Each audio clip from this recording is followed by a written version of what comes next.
AEW has officially announced Collision coming to Saturday nights. I'm going to give you guys all the details, plus we're going to talk about the brand split, and we're also going to take a look at a video clip from 2021 because I think this will shock you quite a bit. We're going to talk about this. It's coming up right now. Timestamps in the description down below. This is the new look for AEW Collision, very WCW-esque, and I'm definitely not shocked that it has that WCW influence. I see a lot of people on Twitter already criticizing this. I'm not too worried about that. I think it looks great.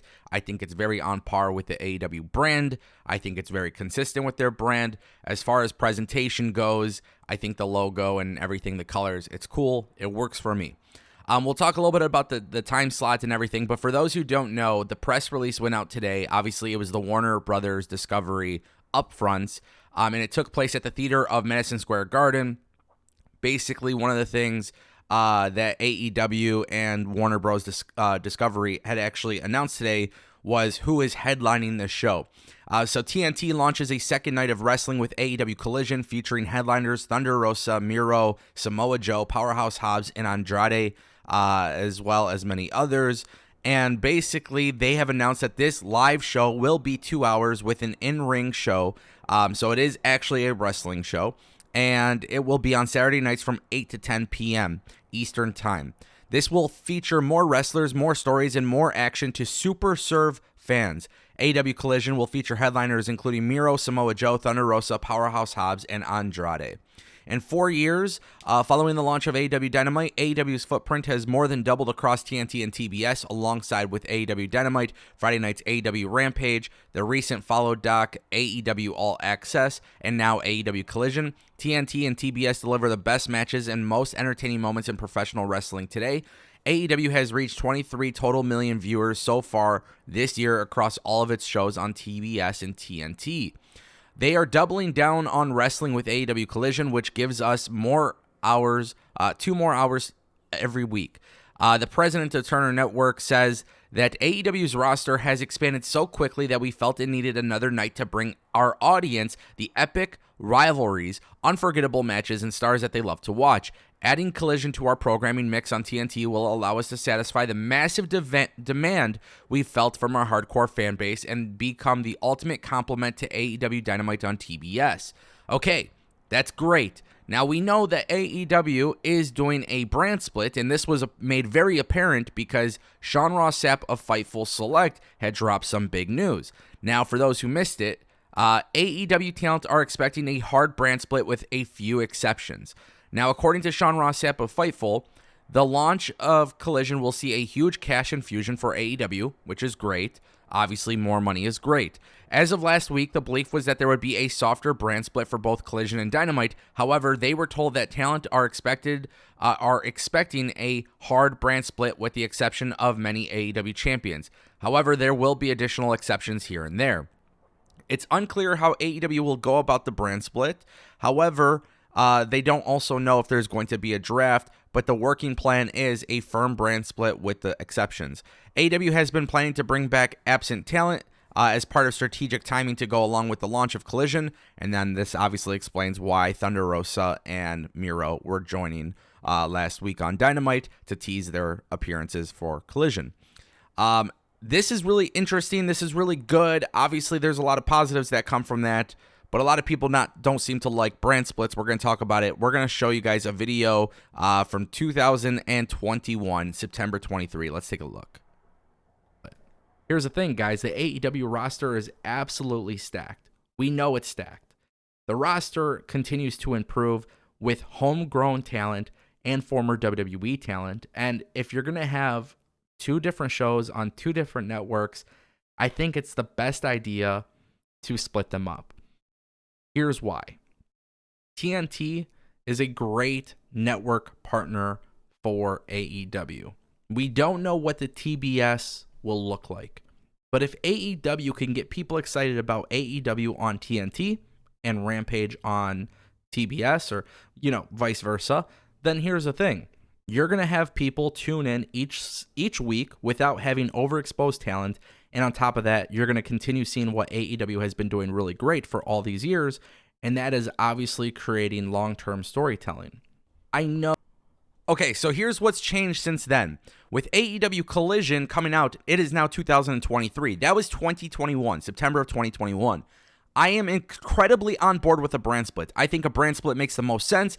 It makes sense. I've advocated for it long enough with WWE, and I've advocated long enough for AEW. Clearly, that video is 2 years old, and we were talking about AEW Rampage and AEW Dynamite. Now, it was very clear after the first few episodes of Rampage that it was not the best show.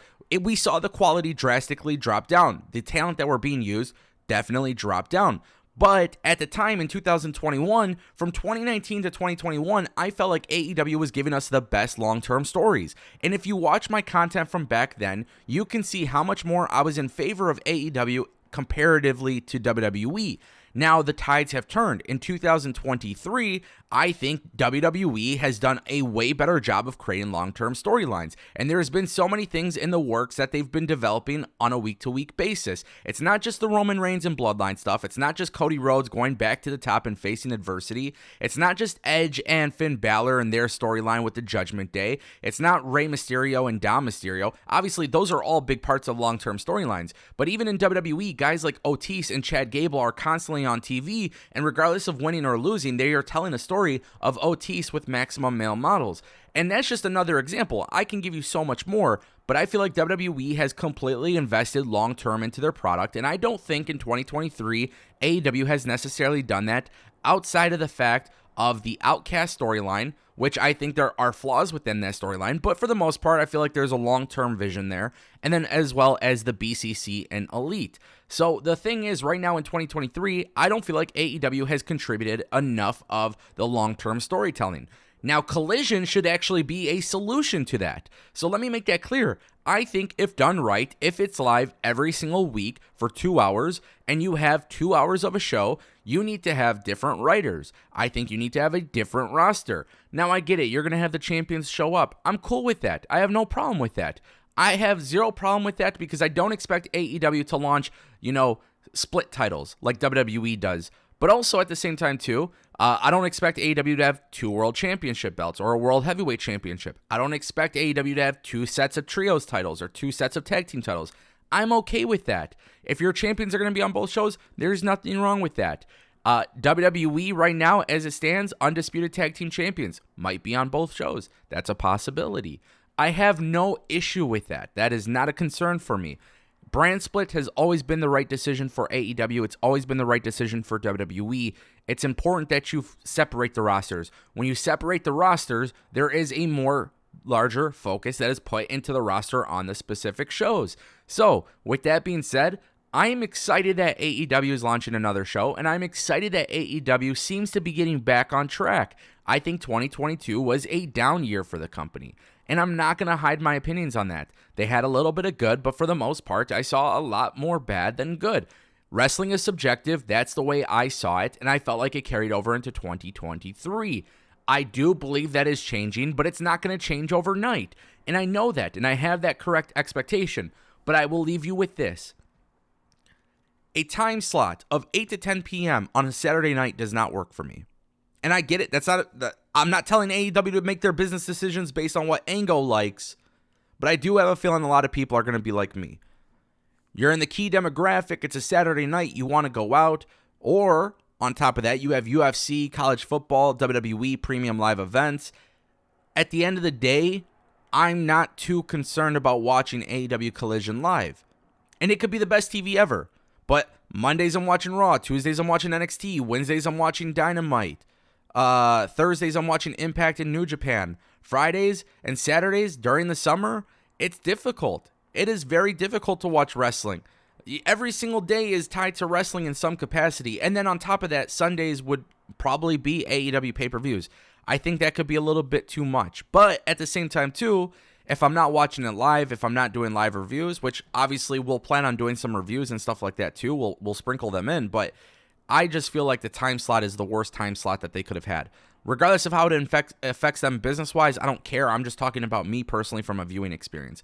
But as I've said before, I support the idea of the new show. I'm glad they're getting the bag. I'm glad that this could potentially help solve a lot of problems. I think when you look back at my video in 2021, it makes a lot of sense that I would be okay with a brand split because I advocated for it with WWE.